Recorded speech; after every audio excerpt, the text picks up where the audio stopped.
So let me just say, all right, it's kind of weird, but the southern border is in the news again. The southern border in the news again. Why? Well, we still don't know what we don't know about the terror attack in New Orleans that killed 15 innocent people and wounded nearly 40. But we do know this. The attacker drove a truck, and the plates on that truck indicate that it came into the U.S. from Mexico at Eagle Pass, Texas in the last few weeks. Why is that significant? Well, I mean, it may not be. It could just as easily be proven that it was a rental truck that somebody else used before the New Orleans attacker got his hands on it. But see, here's the deal.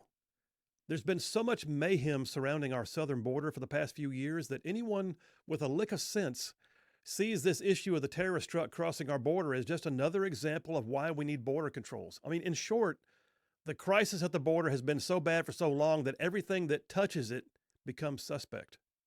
So yeah, when a truck that was used in one of the worst terror incidents on U.S. soil since 9/11 is known to have been recently crossing through a southern port of entry, well, can you blame anybody for wondering what that means?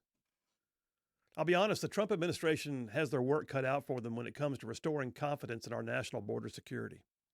It's a priority, and they already made more positive impact about the issue before even taking office than Biden did in his entire 4-year presidential debacle. But the American public needs to know that border security is not just a project, not just a whim, not just a talk about. It's not just a talking point or a bullet point on a slide. The American public needs to know that it's real. It's important that we will have our sovereign territory protected at all costs and that those that dare to abuse our borders will pay dearly for doing so. So for the past 4 years, we've talked about it a lot on this show, the Biden administration has allowed an incursion by foreign nationals who have literally flaunted our laws to get here.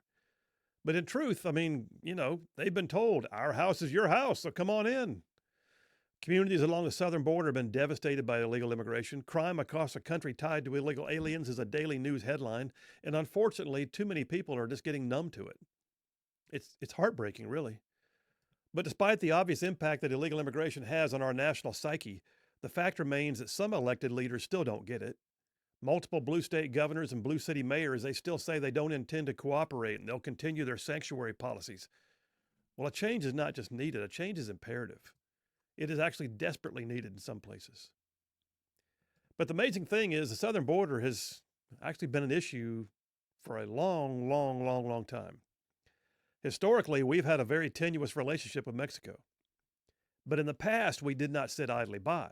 There were no blue states and cities fiddling as Rome burned with sanctuary policies that hurt their own citizens. It was a question in the past of national security, national sovereignty, neighbor watching out for neighbor, states watching out for states. But let me ask you this. Have you ever heard a story about when Germany proposed to ally itself with Mexico and assist the Mexican government in taking back Arizona, New Mexico, and Texas? Me either. I mean, I just learned this, and it's a fascinating story. I like to consider myself somewhat of a history buff, and yet I'd never heard this. So sit back and let me give you the long view of the southern border and the crazy story, what became known as the Zimmerman Telegram. So if you know your history, then you've heard about the Alamo, the galvanizing moment that legendary Americans like Davy Crockett and Jim Bowie and Colonel William Travis and a small force of Texians were put under siege by the Mexican army under General Santa Anna at a time when Texas was still an independent republic.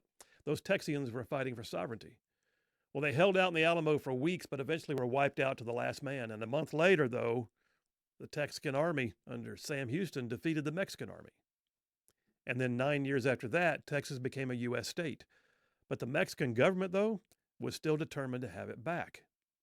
So in 1846, the Mexican army invaded Texas again. For the next 2 years, the Mexican army and American armies waged war on our southern border. But in 1848, the Treaty of Guadalupe Hidalgo was signed and the Mexican government agreed to officially, finally recognize Texas, California, Nevada, Utah, Arizona, Colorado, and New Mexico as sovereign U.S. soil. Okay, so we had war on the border. Yes, we did. Well, fast forward 70 years from that. Europe was in the beginnings of World War I, but Mexico was actually pretty unstable. It was faced with its own civil war. And then came border raids into the U.S. by Mexican revolutionary Pancho Villa. I've talked about that recently.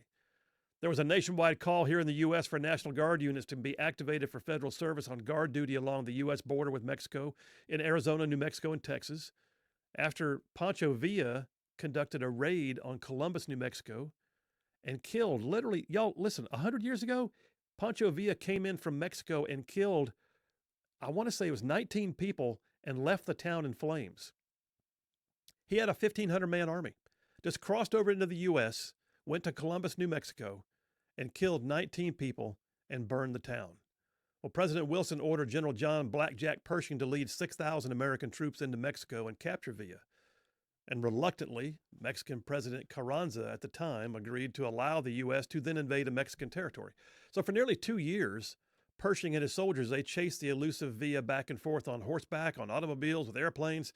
The American troops had bloody skirmishes with Mexican rebels. And then Germany got involved. And this is the new part that I had never heard before. You see, in January 1917, with World War I ongoing in Europe, British intelligence intercepted a telegram from the German Foreign Office to the German ambassador in Mexico. The German Secretary of Foreign Affairs, he proposed through his emissary to the Mexican government that they should be allies. Germany and Mexico, allies.